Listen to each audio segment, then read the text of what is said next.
ভারতের জন্য একটি অত্যন্ত শকিং আপডেট এসেছে, যেখানে বাংলাদেশ সম্প্রতি ভারত বিরোধী পদক্ষেপ গ্রহণ করে ইলিশ মাছের রপ্তানি পুরোপুরিভাবে বন্ধ করে দিয়েছে। আর সেটা এক এমন সময়ে যখন ভারতে ইলিশ মাছের বেশ চাহিদা রয়েছে। আর আপনারা তো খুব ভালো করেই জানেন যে শীঘ্রই দুর্গা পুজো আসছে এবং তারপরেই আরও পার্বণ আসছে, এবং বাঙালিদের জন্য এই পুজোয় ইলিশ মাছের প্রয়োজনীয়তা অনেক বেশি। কিন্তু এই মুহূর্তে বাংলাদেশ ইলিশ মাছের রপ্তানিকে বন্ধ করে দিয়েছে। এখন বাংলাদেশের উদ্দেশ্য শুধুমাত্র ইলিশ মাছের রপ্তানি বন্ধ করাই নয়, তাদের প্রকৃত উদ্দেশ্য জানলে আপনি অবাক হয়ে যাবেন। আসলে কিছু রিপোর্টে দাবি করা হয়েছে যে তাদের আসল উদ্দেশ্য ভারতকে ব্ল্যাকমেল করা। কারণ বাংলাদেশের নতুন সরকার চায় যে ইলিশ মাছের রপ্তানি বন্ধ করে ভারতকে একটি চাপ দেওয়া হোক, যাতে তারা তিস্তা নদীর জলবন্টনের বিষয়ে সমঝোতায় আসে। কিন্তু ভারত কোনোভাবেই তা করতে চায় না।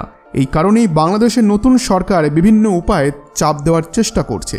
তবে ভারতের বিরুদ্ধে এমন পদক্ষেপ নিয়ে বাংলাদেশ হয়তো একটি বড় ভুল করেছে, যেটির ফলাফল তাদের জন্য খারাপ হতে পারে। পুরো আপডেট কি তা আমরা এই ভিডিওতেই জানবো। কিন্তু তার আগে আপনাদের একটি ছোট্ট অনুরোধ করব, ভিডিওটিতে একটি লাইক করে কমেন্টে অবশ্যই লিখুন জয় হিন্দ জয় ভারত। এবং আপনি যদি আমাদের চ্যানেলে নতুন হয়ে থাকেন তাহলে আজই চ্যানেলটিকে সাবস্ক্রাইব করে নিন।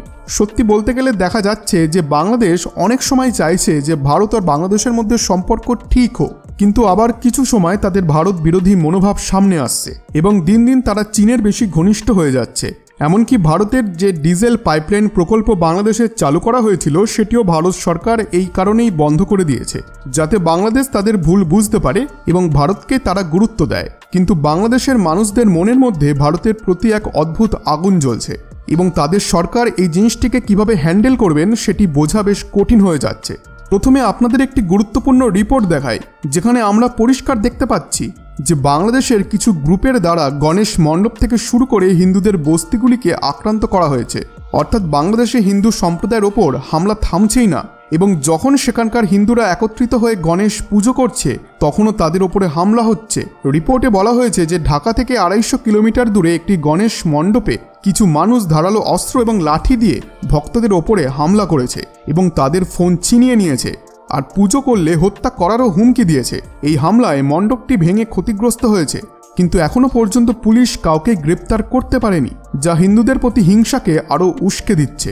অর্থাৎ এটা এখন স্পষ্ট যে বাংলাদেশে মোহাম্মদ ইউনূসের সরকার শুধু ভারতকে আশ্বাস দিচ্ছে যে তারা হিন্দুদের ওপর অত্যাচার বন্ধ করতে পদক্ষেপ নিচ্ছে, কিন্তু বাস্তবে বাংলাদেশ এখনও কোনো দৃঢ় পদক্ষেপ গ্রহণ করেনি। তবে এর বাইরে যে চমকপ্রদ খবরটি এসেছে তা হলো যে দিন দিন বাংলাদেশ ভারতের ওপর ইন্টারেস্ট হারিয়ে ফেলছে এবং ভারতের আসল গুরুত্ব বুঝতে পারছে না। কারণ ভারত যদি বাংলাদেশের ওপর থেকে তার সমর্থন পুরোপুরিভাবে তুলে নেয় তাহলে বাংলাদেশকে হতে পারে ভবিষ্যতে অনেক সমস্যার মুখে পড়তে হবে। কিন্তু ভারত এবং বাংলাদেশের মধ্যে একটি বিরোধ মেটেনি কি তার আগেই নতুন সরকারের উপদেষ্টারা এবং অন্যান্য মন্ত্রীরা একটি নতুন বিরোধের সৃষ্টি করে ফেলেছেন। বাংলাদেশের নতুন অন্তর্বর্তী সরকারের পক্ষ থেকে পদ্মার ইলিশ মাছের রপ্তানি বন্ধ করে দেওয়া হয়েছে, যা আগে ভারতে আসতো। আপনাদের জানিয়ে রাখি, এই ইলিশ মাছের চাহিদা এই সময় সবথেকে বেশি থাকে এবং এটি ভারতে খুবই জনপ্রিয়। এই মাছের বিশেষত্ব হলো যে এই মাছ শুধু খাওয়ার জন্যই ব্যবহৃত হয় না, বরং বাঙালিদের কাছে অনেক আচার অনুষ্ঠানেও তা ব্যবহৃত হয়। কয়েক সপ্তাহের মধ্যেই ভারতে দুর্গাপুজো আসছে, আর তারপরেই উৎসবের মরশুমে মেতে উঠবে বাঙালি, আর তখন এই ইলিশ মাছের চাহিদা খুব বেশি হবে। কিন্তু গত কয়েক বছর ধরে ইলিশ মাছের সংখ্যা উল্লেখযোগ্যভাবে কমে গেছে। এই কারণে ভারত বাংলাদেশ থেকে এই মাছটি আমদানি করে, আর এটি ভারতের জন্য অনেক ব্যয়বহুল হয়ে দাঁড়িয়েছে। এখন আপনারা হয়তো ভাবছেন আমরা কেন শুধুমাত্র বাংলাদেশ থেকেই এই মাছটি আমদানি করি। এর জন্য আপনাদেরকে এই মানচিত্রের দিকে তাকাতে হবে, যেখানে আমরা গঙ্গা নদীকে স্পষ্টভাবে দেখতে পাচ্ছি যে এটি কিভাবে ভারত এবং বাংলাদেশ দিয়ে প্রবাহিত হয়ে বঙ্গোপসাগরে মিশছে। জানিয়ে রাখি, ইলিশ মাছ বঙ্গোপসাগর থেকে উল্টো দিকে যাত্রা করে বাংলাদেশে পদ্মা নামে পরিচিত গঙ্গা নদীর মাধ্যমে ভারত পর্যন্ত পৌঁছায়। কিন্তু আজ থেকে অনেক বছর আগে বাংলাদেশের সীমান্তের কাছাকাছি এই নদীর ওপর ফারাক্কা বাঁধ তৈরি করা হয়েছিল, যার কারণে অধিকাংশ ইলিশ মাছ বাংলাদেশেই থেকে যায় এবং ভারতে গঙ্গা নদীতে প্রায় পৌঁছায় না বললেই চলে। তাই যখন এই মাছ ভারতে আসা বন্ধ করে দেয় তখন ভারত বাংলাদেশ থেকে আমদানি করা শুরু করে এই মাছ, এবং এই মাছের জন্য ভারত প্রায় পুরোপুরিভাবে বাংলাদেশের ওপর নির্ভরশীল, এবং এই মাছগুলি অনেক ব্যয়বহুল। এর ফলে বাংলাদেশের মৎস্যজীবীরাও কিছুটা আয় করতে পারে। কিন্তু এই গুরুত্বপূর্ণ সময়ে বাংলাদেশের রপ্তানি ভারত থেকে বন্ধ করে দিয়েছে।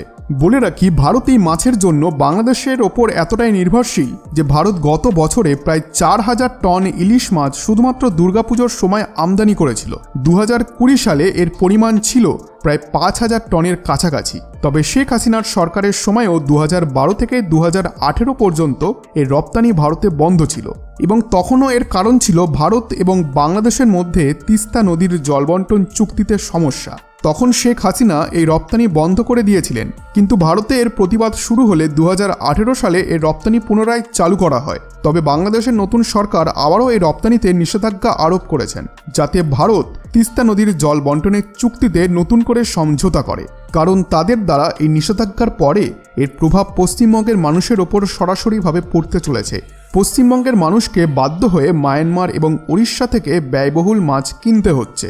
আর এখানে বাংলাদেশ তাদের কারণ হিসাবে বলছে যে তাদের দেশে ইলিশ মাছের ঘাটতি হয়েছে, তাই তারা ভারতকে রপ্তানি বন্ধ করছে। তবে পশ্চিমবঙ্গের বেশিরভাগ মানুষ জানিয়েছেন যে তাদের সমস্যা হলেও তারা বেশি দামে ইলিশ কিনতে প্রস্তুত।